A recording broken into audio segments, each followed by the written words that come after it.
welcome back, pro wrestling fans. Welcome back, IWC. It's me. It's the G.O.C. coming to you live to tape 25 feet below the surface of the earth, here for another edition of Chaos Corner on this date, today, November 6th, in pro wrestling history. I'll say that to say this, because I tell it like it is. Follow me on all social media platforms right here on Guardian of Chaos, the YouTube channel, on X in real time at Big Daddy G.O.C. And the G.O.C. stands for the Guardian of Chaos. On Instagram, it's the Guardian of Chaos. On Facebook, there's 2 accounts. That's right, there is 2. J Brony, you get it, just like it sounds. You're all jabronis. J Brony and Prodigio Fidelis El Guardian. Follow me on Gitter, Gab, Truth Social, and soon to take over live on Rumble. You're not going to want to miss it. Fans, we're early in the morning here on a Monday morning for today, this date in pro wrestling history. So kick back, relax, grab a cup of tea, a cup of coffee, orange juice, a bagel, an omelet, whatever the fuck it is that you want. I'm just happy that you're here for me. My stress reliever, my much needed distraction in today's 2023 insanity, and it's only going to get worse. And hopefully I provide some levity, distraction, some entertainment for you, the pro wrestling fans. We're just right about on that 1,000 subscribers. Let's keep pushing, and we're coming up on those 4,000 watch hours.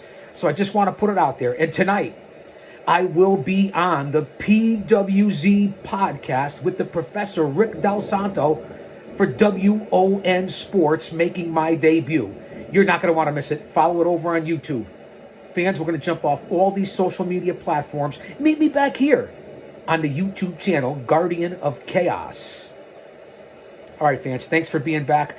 We have some interesting news and notes on today's show.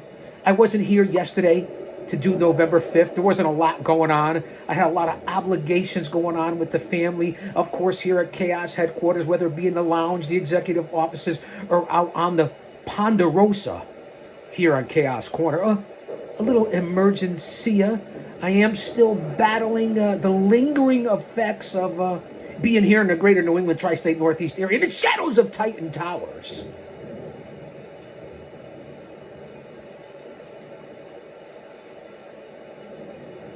Let's recognize our Lord and Savior, Jesus Christ. Without him, none of this would be possible. And of course, you, the fans, email me, inbox me, leave a comment, hit the like button. We're having a lot of fun here on Chaos Corner for being here just about every single day with content for you, the fans. Historical tidbits of information. All right, fans, as I said, enjoy. Kick back and relax with your old buddy, the Guardian of Chaos. November 6th, 1986. Today, at 37 years old, the general manager of SmackDown, the former holder of the 10 pounds of gold, Nick Aldis, is born, a.k.a. Mickey James, his husband.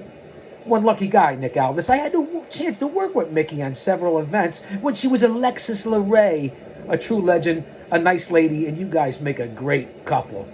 And this is for you, Nick. Even though I don't know you, happy birthday to you. Happy birthday to you. Happy birthday, Nick Aldis. A happy birthday to you. Bada boop boop.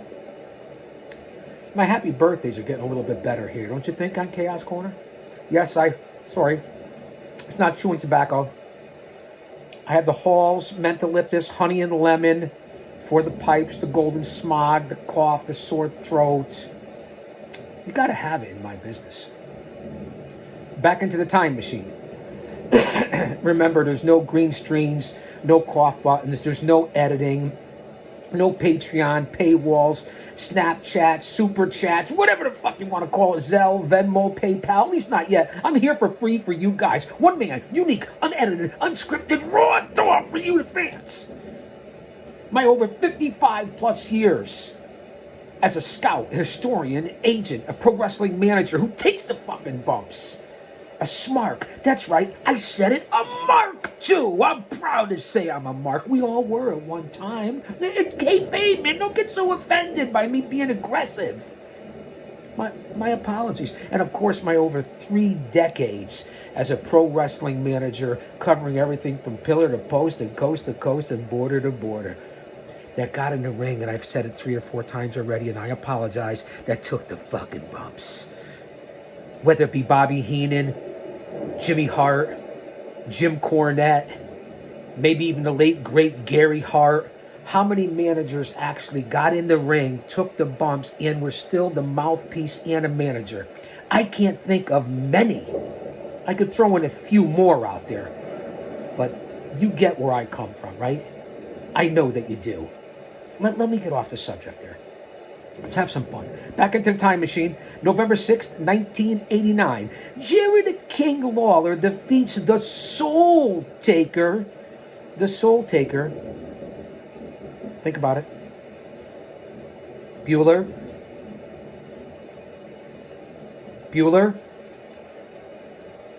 Anyone? Bueller? The Soul Taker, a.k.a.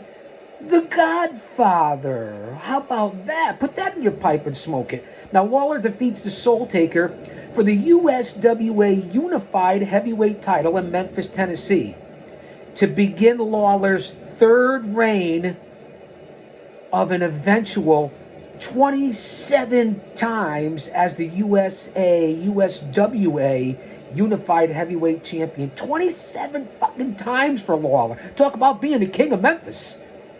Elvis had nothing on Lawler. November 6, 1993, one heck of a grappler. Had a chance to work a couple of different events years ago with this young man. 1993, Fred Yehi is born.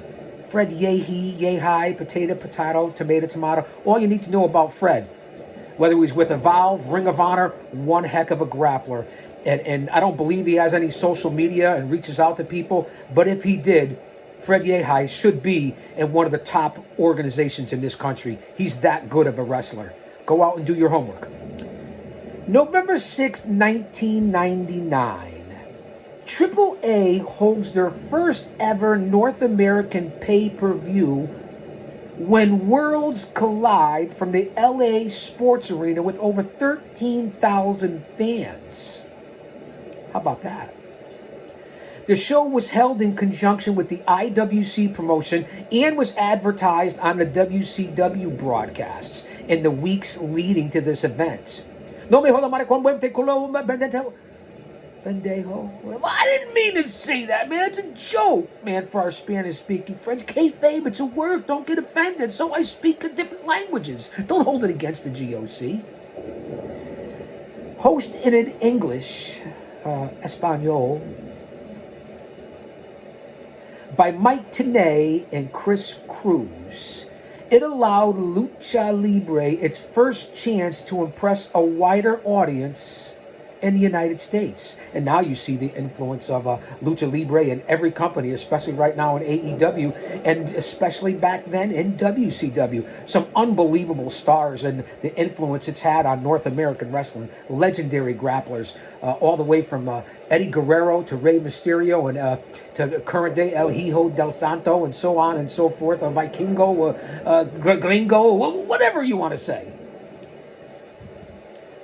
Let's get onto the card for When Worlds Collide in AAA in November 6, 1999. If I have my notes accurate, it takes a lot of time to get these notes down. You guys know that. You have to do your due diligence and find out your sources, and it doesn't, you just come on here and blather out things. You research, you make sure that you have the correct information. Otherwise, no one's going to give you any credibility. Why would anybody come here if I didn't get factual information? Well, I know you would come here because I'm entertaining. I get that part, man. Here we go. Mascarada Sagrada and Octagonizo defeat Espectrito and Jarito Estrada. Not bad, right? Not bad. Fuerza Guerrera and Madonna's boyfriend, he was being billed at the time, a.k.a. Louis Spicoli, One heck of a guy, Louis Spicoli. Passed away many, many years ago at a young age.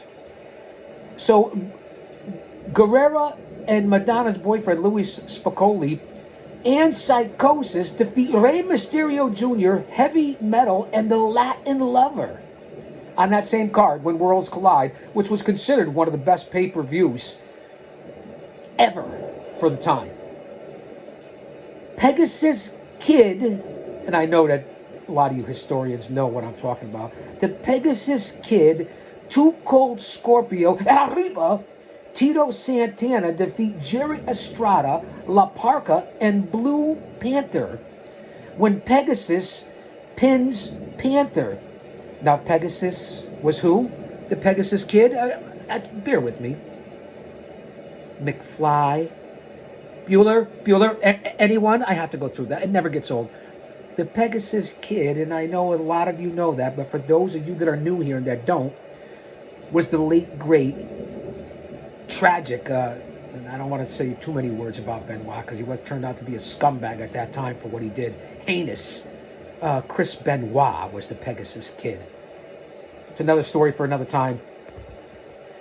Octagon and El Hijo del Santo defeat the Love Machine, who was Art Barr, and Eddie Guerrero in a 3 falls match and a mask versus hair match. Now, different rules here. Elimination rules. Guerrero pins Del Santo. Octagon pinned Guerrero. Octagon submitted Machine. And then in the final 4, Love Machine pinned Octagon. Del Santo pinned the Machine. And Del Santo pinned Guerrero. Are you confused? Are you confused as a baby at Hooters? Remember, it's the Lucha Libre League when worlds collide. As a result, there in 1999, Love Machine and Guerrero had their heads shaved. Sadly, this would be Art Barr's last match. He passed away a short time later. Many feel this was one of the best matches ever on pay-per-view at the time, as I just said. And it was included in the notes before I said it. It was not even in the notes.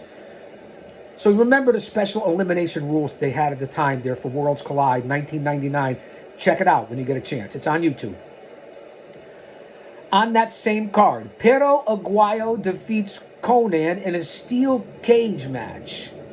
Interference from Eddie Guerrero and Louis Spicoli, a.k.a. Madonna's boyfriend, and the Dynamite Brothers, who came in to defend Pero Aguayo. Each fall was essentially an elimination match, not ending until both members of the team had been defeated in regards to the matches. In regards especially to that match between Aguayo, let me go back, I'm sorry, in the match between Eddie Guerrero, Jerry Estrada, Eddie Guerrero, the Love Machine, El Hijo de Santo, Pegasus, Panther, Octagon. Those were the different rules that were under those rules. I just repeated that. So just to give you the accurate information of why it seemed, well, how come Chaos, this wasn't out and this one wasn't eliminated? It had to be until both teams and both grapplers of each team were eliminated. Those were the special rules at that point. An unbelievable card. I saw when Worlds Collide. I have it down here on tape somewhere. Excuse me, fans. Back into the time machine. We go from 1999 to November 6th, 1995. Ahmed Johnson defeats Jerry the King Lawler for the USWA Unified Heavyweight title in Memphis, Tennessee to end Lawler's 21st reign. Wow. Back into the time machine. November 6th, 1998. The Dudley Boys, who then were also Team 3D. You know my history with Team 3D and the Dudleys. I don't want to get into it. Go back to the previous shows. You won't want to miss it. They defeat Masato Tanaka and Balls Mahoney for the ECW World Tag Team titles in New York City, starting their 5th reign and breaking the record for most ECW Tag Team title reigns that was held by who? Who? They had 4 title reigns by who? Anyone? I know it's getting old, fans, but this is what I do. Bueller? Anyone? Na na na na na na na na na na na na na na na na na. Hit it. Here comes the half step of word up. I'm the lyrical gangster. Word up. Excuse me, Mr. Officer. Still love it like that. Public Enemy, Rocco Rock, and Johnny Grunge. How about that for a tidbit of information in history? The Dudleys would end up being champs on 8 separate occasions in ECW World Tag Team Champions. And we know they went on to be one of the greatest tag teams in the history of professional wrestling. I believe they are our Triple Crown tag team champions as well. Held titles in WCW, WWE, ECW, and maybe even New Japan.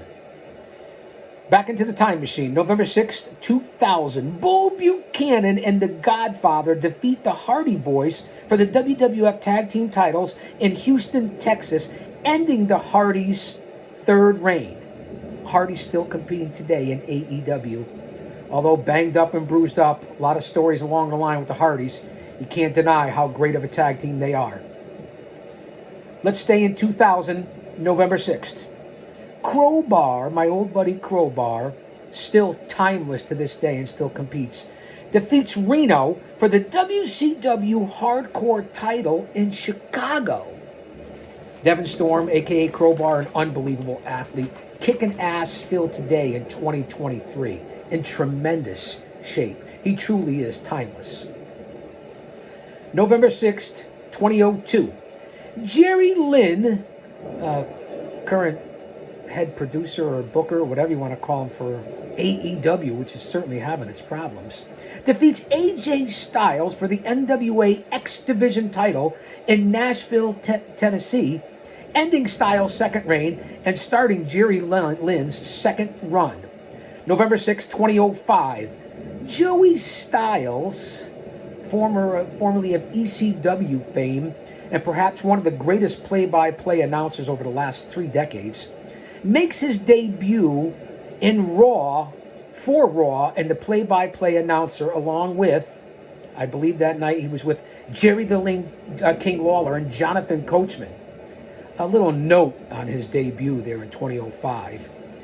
Styles, Lawler, and Coachman kept referring to the upcoming Survivor Series as the 21st annual, when it was actually the 19th annual. So it goes to show you, and it doesn't matter whether you're in the independent, single A, double A, triple A, the big leagues, whether you're for the WWE, the NWA, AWA, it doesn't matter. ECW, everybody screws up and fucks up. And that's why, to my point of what Bully Ray said to me back in 06, 07, Bully Ray, who hosts Busted Open Radio, Busted Open After Dark, one of the greatest tag teams of all time, 2-time Hall of Famer, when he said to me when I was managing the Outcast Killers, Oman Tortuga and Diablo Santiago, going for those NWA World Tag Team titles in a series of tables matches, he said, give Big Daddy 5 spots, he'll fuck up 4 of them. I consider that to be a compliment coming from Bully Ray. I don't care what you think. It goes to show you, whether you're at the top, the middle, or the bottom, you got to still continue to work, if I could put that message out there. We all make mistakes, as long as you learn from them. It's the same thing in life. It's okay to make mistakes, but if you don't learn from them, you ain't shit. It's just that simple, no matter what form of business or relationship or entertainment that you happen to do. It's just that simple. In order to get respect, you have to start with respecting yourself. Once you do that, you open other people's minds to respecting you. Remember, I say it all the time, there's 3 types of people in this world. Those who don't know what happened, those who wonder what happened, and people like the Guardian of Chaos, Big Daddy, that make things happen. And remember, I know, and you know that you're watching. I know you're watching because I'm watching. I get all the analytics every time you come on here. You can't lie to me. That's another story for another time. Just keep watching. Back into the time machine as I jump all over the rails here on a Monday morning. I just had a double bag, don't get too crazy, of black tea, and boy, am I amped up. I gotta tell you, nothing like the black tea. November 6th, 2006, the WWE signs TJ Wilson, who would debut as Tyson Kidd, a.k.a. Natty Neidhart's husband. Good kid, pretty good grappler. never really made the impact he should have. One heck of a grappler. Let's stay in November 6th, 2006. The WWE Cyber Sunday pay-per-view. And the reason I bring this up is because of little notes on history where the WWE claimed over 10 million fans voted for the matchups for Cyber Sunday. What a ploy that was. Because, of course, you were able to vote as many times as you wanted. Typical WWE, and even today, I guess, AEW, and even independent companies, stretching things right from the rip, right from the muscle. You got 6 inches, you say it's 9. You got 20 grand in the bank, you say it's 50. I caught a 5-pound fish, you caught a 10-pound fish. I went out and I made 3 grand in a week in the territories. You made 5. It's always, it's called being a one-upper. You know what a one-upper is? That's what that's all about on Cyber Sunday, November 6th, 2006. 10 million fans. I went on there and voted like 50 times in 2006. That just goes to show you the truth will always come out. Back into the time machine. November 6, 2008. Big date, November 6, 2008. Not only because I know the producer was interviewed by him on his show, also because several of my buddies from the business were in this movie. One of my favorites of all time. On this date, let me say it again, November 6, 2008. Darren Aronofsky's The Wrestler, starring Mickey Rourke, was released for the Hollywood community with a sold-out showing at Grauman's Chinese Theater as part of the American Film Institute's annual Film Fest. Big shout-out to the producer, my old buddy, haven't seen him in a while, haven't talked to him in a while, Mr. Evan Ginsberg, a man who tells it like it is. How are you, Evan? I hope you're doing well. And whether it's 350 days that he was involved with or The Wrestler, Evan Ginsberg is a pioneer in this industry and a true legend. Thank you for the opportunities, Evan. Hope to talk to you soon. Go out and check out The Wrestler. Back into the time machine. November 6, 2009. Now this gets long because it's about finances and analytics, which we'll be doing on a State of the Channel very soon. I'm big on analytics, and pardon the cough, I still have it here. November 6, 2009, the WWE financial results for the third quarter, the company revenues, and all the analytics I'm going to give you. Think about the money that I'm going to be talking about in 2009.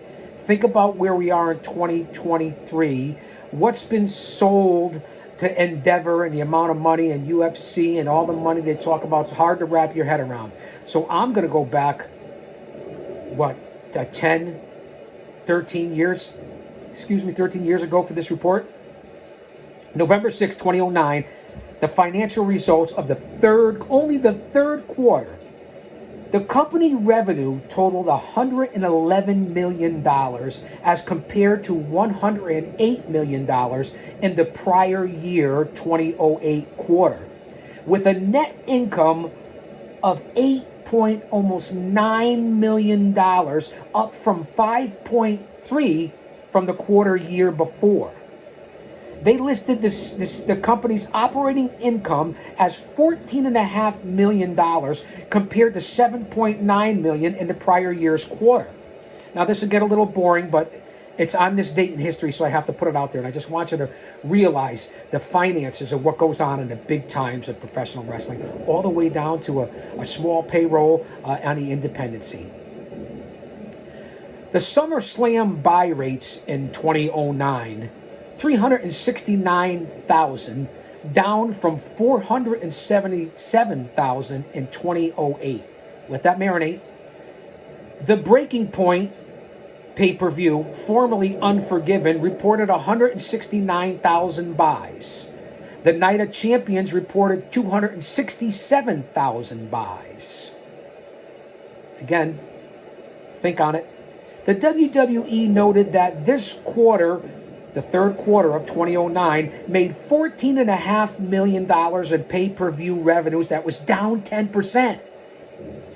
10%'s a lot. If you guys don't know that by the numbers, figure it out, you mathematicians. Listen, I failed non-credit math 3 times in college until I got it right. So you know that now I know what I'm talking about. Okay. The WWE noted that its TV rights fees were $28 million for that quarter in 2009, up from $24.4 million due to the rights fees from the program WWE Superstars, which was on WGN America, and new deals for existing contracts. Again, let that marinate. I hope you got your notebook out and you're writing this down if you're interested in how the finances work in the WWE quarter to quarter. If you sit in the financial calls or you listen to WrestleNomics, you'll understand this. For 2009, November 6th, 2009, talking about the quarterly ratings for the WWE. The home video revenue was up to $11.2 million, up from $11 million the previous year. WWE Classics, the channel on demand, dropped to $1.2 million, down from $1.4 million. They were still unable to get on Time Warner at that time. The studios department made $7.5 million during that quarter from DVD sales of their films. Look at all the different departments. Look at all the millions of dollars as I continue on here on Chaos Corner. This date, today in pro wrestling history. WWE.com revenue was up to $4.5 million from $4 million. WWEshop.com was down to $2.9 million from $3.9 million on that quarter. Could you imagine what it is today? I couldn't imagine if this was 13 years ago. Let that marinate. I say it all the time. The company's licensing revenue was down to $7.9 million from $10.6 million, specifically in the international markets. Stay tuned. I got more on that. The company's, I already said the company's, I just did the company's licensing. I got so many notes here, fans. Bear with me. The company's magazine revenues at $3.4 million, down from $4.7 million due to reduced subscriptions. Live and televised entertainment businesses were $77.9 million as compared to $20.3 million in the prior year quarter, a jump from $20 million to $77 million. Look at the different companies, different departments in the WWE and how vast it is and why it's a multi-billion-dollar conglomerate and why it sold so much UFC Endeavor and everything else that's going on with Vince. They go through each different quarter to quarter, each different pay-per-view buy. They go by TV deals and ratings, home video releases, the WWE channels, including classics, the studios department, WWE.com online, WWE shop, the company's licensing revenue, the company's magazines, live and televised events. That's just the beginning of it, and entertainment businesses.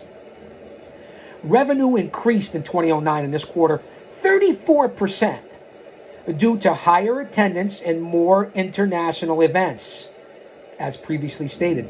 In that quarter for 2009, 94 events.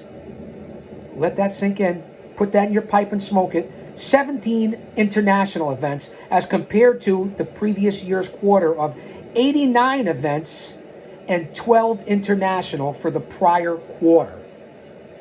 If you guys are into numbers, statistics, and analytics, you'll understand what I'm talking about. Let me continue there on this report from November 6th, 2009 in the WWE's quarterly reports, which still goes on to this day if you sit in on these conference calls. The North American events generated $16.6 million for 77 events, as compared to $15.5 million from 77 events in attendance, an increase of 9%, which is huge when it comes to money, to approximately averaging almost 6,000 fans in that quarter, up from 5,300 in the live events from the previous year's quarter. Average ticket prices, and you'd never know it when you go to the ticket prices, especially for the pay-per-views and when you go to these live events, and even AEWs are through the roof when they're asking people for $500-600 for ringside seats, or a couple grand at WrestleMania or whatever, even more. I mean, it's just insanity. The average ticket prices average now in 2009 for this quarter were $36.26 compared to the previous year's quarter in 2008, if you will, of $38.21. I don't see it in the ticket prices. That's another story for another time. That generated approximately $10.6 million. Let that sink in. International events generated approximately $10.6 million as compared to $4.8 million from the previous year. You see how much it jumped. $6 million, a 38% increase. I mean, it's unheard of. Even when they were losing money on certain areas, you see where on the back end they're gaining, especially internationally. And the average attendance was over 9,000 fans in the international market, which showed up in the ticket prices, if I got my information correct, a 19% reduction in average ticket prices internationally, which was still $65.59 internationally due to the foreign exchange rates. So you see the prices. 2009, $36.26 average, down from $38.21 per ticket in 2008. And then, of course, $65.59 per ticket in 2009 in this quarter in the international markets. I mean, I know this is hard to wrap your head around. You're looking at a college-educated man. What do you want me to tell you? All right, let's get off all the numbers, guys. Thanks for bearing with me through that. I do appreciate it. November 6th, 2012. The WWE announces that their WrestleMania kickoff party at New York City's Bryant Park for Friday, November 9th, 2012, is canceled. Does anyone know why? The catastrophic events of 2012? Due to the effects of one of the worst storms ever in the Northeast area, Hurricane Sandy in 2012. If you go back to that horrific, tragic climate event, which really isn't climate control. You can't stop Mother Nature. You can't fool Mother Nature. Wasn't that a commercial back in the day? Chiffon butter or something like that? You can't fool Mother Nature. Do your due diligence. Go check it out. Hurricane Sandy, 2012. Back into the time machine. November 6, 2015. From Dayton, Ohio. David Starr versus Dave Christ goes a legitimate 104 minutes. 104 minutes legit grappling match for Rockstar Wrestling, as I said, out of Dayton, Ohio. On this date, November 6, 2015. Talk about stamina, endurance, being able to wrestle. That's talent. That's torture. It's impressive. Here we go. Today's, again, pardon me, at least I cover my mouth. I am feeling better, so thank you for all the well wishes. I do appreciate everyone that's reached out to me.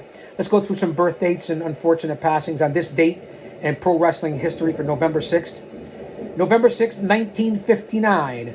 Happy birthday, Mascara Sagrada. November 6, 1943. Happy birthday to the Olympic strongman Ken Patera, who I believe turns 80 years old today. Patera, World's Strongest Man, Strongman Contest, unbelievable. 1971 Pan American Games, 1972 Olympian for the United States of America. Doesn't get much better than Ken Patera, AWA Tag Team Champion, Hall of Famer. I do believe definitely in the Hall of Fame. Am I wrong on that? Should I be calling myself Bueller?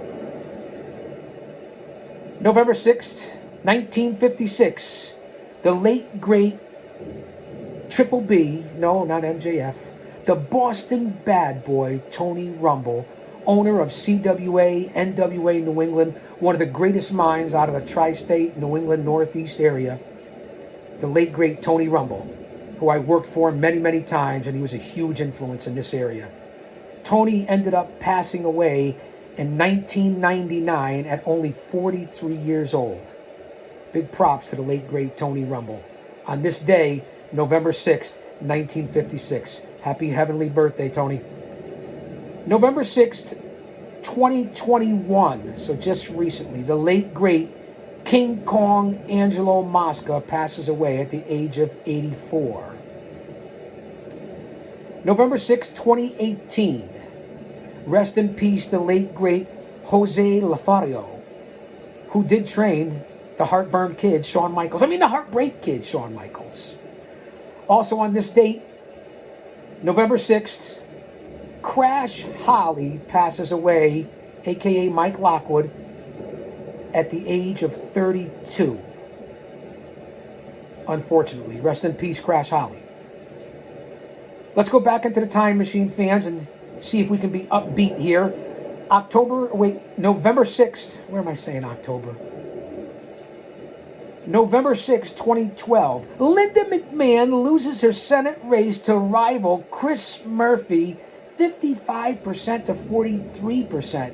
Not a bad showing by McMahon. And that clown, Chris Murphy, is still senator here in the Nutmeg State, the Constitution State here in the greater New England tri-state northeast area. He leaves a little bit to be desired. I certainly haven't voted for Murphy. His politics leave a lot to be desired.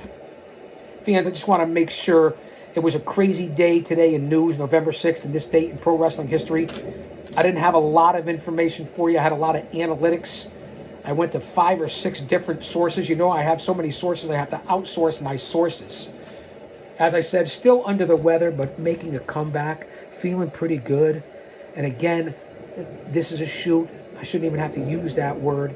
From the bottom of my heart, I can't thank you enough for being here, enjoying the content. Like I said, leave a comment, hit the like button, and come on back, because I will be here tomorrow and every day, the pending schedule on moving forward. And tonight, I'm not sure if we're live or it's going to be taped. It doesn't really matter. That's my moniker. Live to tape.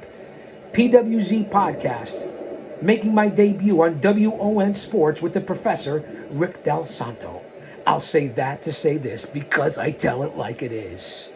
Don't you dare miss it.